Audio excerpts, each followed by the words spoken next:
her other daughter in the sense of just being interested in being involved in drama as well. Now that works out really well if you look at, say, a person's personality. The personality of Josie is a very strong-willed person, gets things done. The personality of Jill's mother, she was very strong-willed too. I mean, she was devoted to loving and supporting a husband who was an alcoholic and putting up with all the kind of things he did beyond Jill's understanding. Very strong-willed woman. Well, Jill had the same kind of trait, strong-willed, committed, would follow through on whatever it is that she decided. So again, a good example of a trait that runs right through the family. Now, sometimes the trait is not desirable.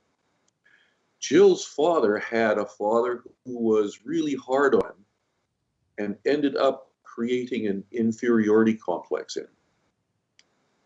Well, that inferiority complex ended up becoming a problem for Jill because he ended up adopting some of the behaviors of his father, which created an inferiority complex in Jill. As in, she didn't think she was a worthy person, certainly not a person worthy of love, which is part of what her father had communicated. You're a disobedient child. You don't deserve to be loved. And that stuck with her for a long time.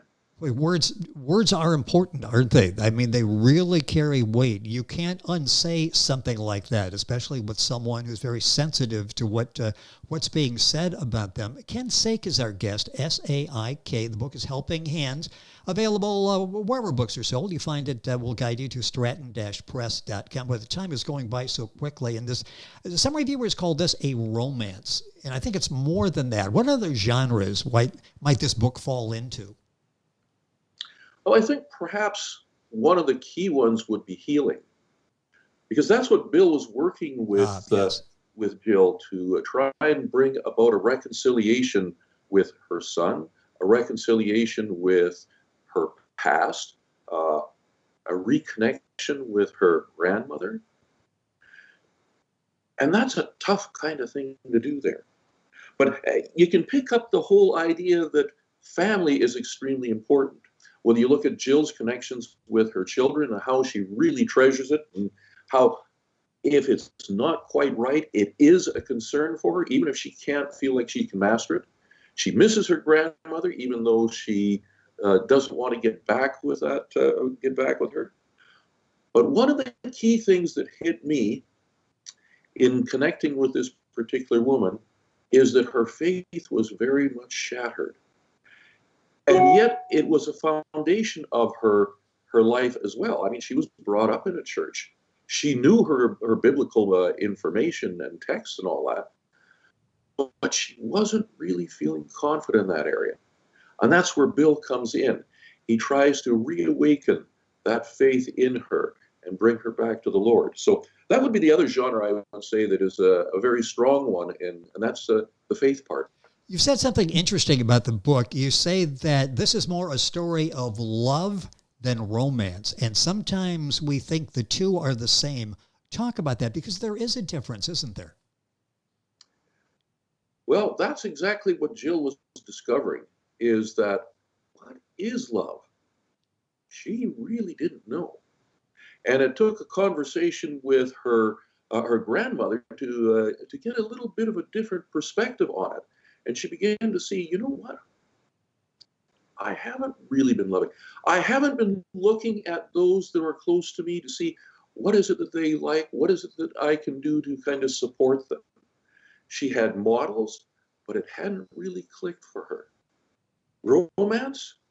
Well, I guess Bill's probably one of the best ones to be able to look at in the way of romance, because he was an extremely forgiving person.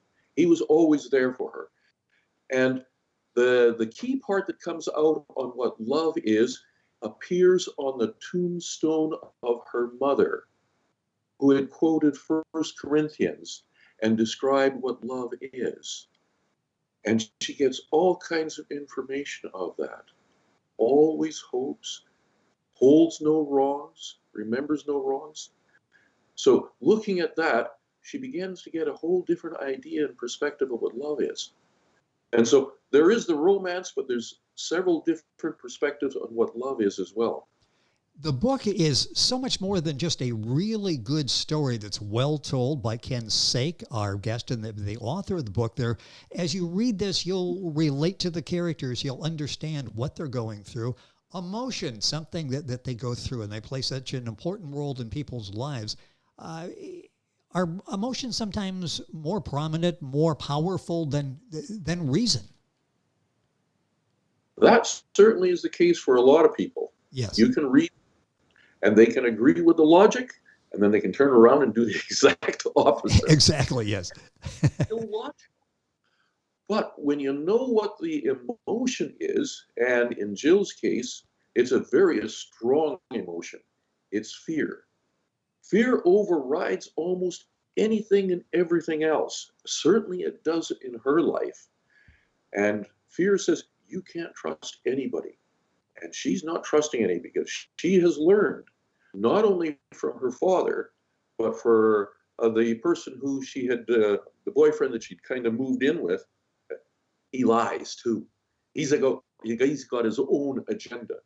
So she was really afraid. But for Jill, she had a fear that's probably even worse than just being afraid of someone you know. And that's afraid of something you don't know. She was afraid of something, but she had no idea what it was. And she never found out until she returned back to Ontario. And then it hit her what really bothered her. The book is Helping Hands by Ken Saik, S-A-I-K. Book available at stratton-press.com, Amazon, the other places. A couple minutes left in the program. I'd asked you before how difficult it was to leave these characters behind. Are you leaving these characters behind? A lot of the reviews say, wow, I would like to see a sequel to Helping Hands. What's your thoughts on that? Well, I'll tell you, I know I would enjoy writing about a couple of those characters, one of them being Joseph. A couple of people who have read the book, especially the first part, the baggage burdens, had said, I really feel sorry for Joseph. And you get a little bit of a picture of who Joseph is in Helping Hands, a person who's moved far away, who is very hurt, who's got to reestablish himself. And he's got a tough time because he's all by himself. No community. He had a community before that supported him. He's got to get in touch with a whole new community, get in touch with a whole new job line, get the ability to earn enough money. That's a really tough road to hoe. And I think that would be an interesting kind of story to follow. But the other one that I thought would be really interesting, and I have to plead a bit of ignorance in that area, I would love to be an artist like Amber. And while I have all kinds of wonderful ideas of how to do things, I just don't have the ability to pull it off. But Amber was, and she was getting all kinds of success. And it didn't matter if she ran into a problem. She was always able to turn it into a strength. And so to see a person like that, it's kind of like she's her grandmother. Whatever she sets her mind to, she does. I think she'd be an exciting person to follow.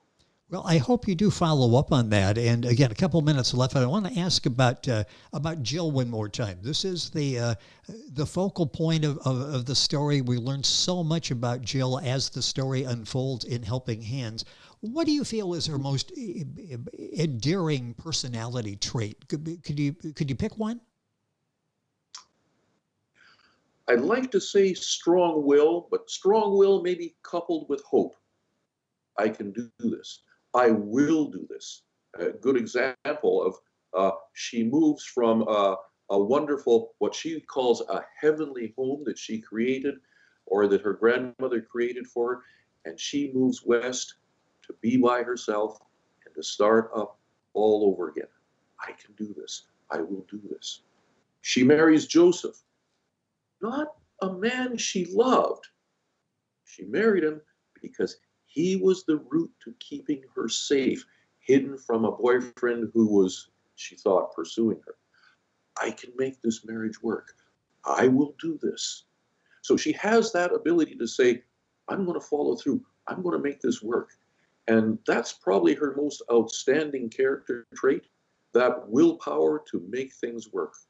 I love that, the strong will and the hope. These are traits that all of us can pick up, will sense as we're reading about Jill and relate to our own lives. It is such a book well done, a story well told. Helping Hands by Ken Saik. This is a companion of Baggage Burdens that we talked about, one of two novels that up to this point that Ken has written, the other being The Caretaker. Of course, number 3 now is the book we're talking about, Helping Hands. So that the book's available at stratton-press.com. All the usual places. We'll have all the information up on our website, thisweekinamerica.us. Ken, it's been a pleasure. Thank you so much for joining us. Congratulations on the success of Helping Hands. Love to touch base again and talk further. Looking forward to seeing how these characters, some of them will continue to live on in your mind and on paper. Ken, thank you for being with us on the program. Thank you very much for inviting me. It has been our pleasure. Ken Saik, that's S-A-I-K. The book is Helping Hands, stratton-press.com to find information. Also information on our website, thisweekinamerica.us. We're back on today's program after these messages. This Week in America is online. You can visit our website, thisweekinamerica.us. Scott Pinkerton, associate producer of This Week in America. Jay Anderson, segment producer. Ben Watson, webmaster. Otto Bechet, director of engineering and TV production. This Week in America produced and is a trademark of Blue Funk Broadcasting, LLC. For information on all of our guests and to listen to this week's show, our website again at thisweekinamerica.us. And I'm Sean Bratton, executive producer of This Week in America.